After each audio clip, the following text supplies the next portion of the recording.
In the previous two videos, we spoke about two things. Firstly, your KPIs are not your KPIs. And the logic behind that was that in order to get promoted to the next level and be seen as being capable to move up the corporate ladder, you need to understand that your KPIs are not your KPIs, but your boss or manager or supervisor's KPIs are your KPIs.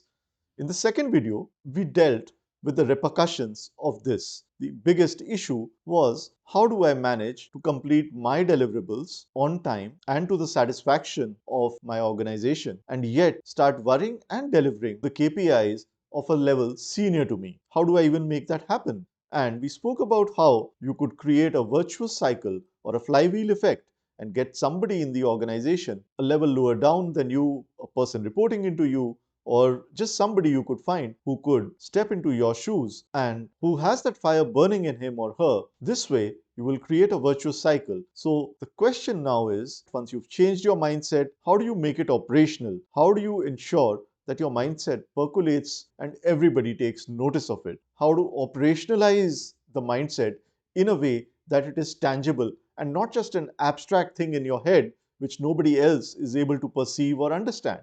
So let's talk about some simple strategies that you can adopt. The first one is about reframing. What does that mean? Typically, in any discussion, whether it is in a meeting or in the way you're writing your document, even if it's your appraisal document, the way you write it is with reference to your KPIs, your level, what was expected of you at the level at which you are. Instead of that, what I would suggest is that you reframe whatever you are saying, thinking, speaking, writing, and peg it to what is expected of the next level. So instead of saying that I have done a great job at what I was expected to do, you say that I have done XYZ, whatever was expected of you, and this has contributed to ABC, ABC being what is expected of a level senior to you. It may not be substantive enough looking at it in isolation, but if yours is the only appraisal document or yours is the only voice that is resonating and aligning with the KPIs of the senior level, then people will surely take notice. And not to mention, nobody will feel threatened because you are not saying I'm here to take your job. For all you know, the person at the next level may get insecure that, if this guy comes in and takes my shoes, my chair, then what about me? I am not yet ready for the next level. So you've got to do it in a supporting way to say that this is what I've done and this is how it helped you achieve your objectives or how it helped the organization achieve its objectives.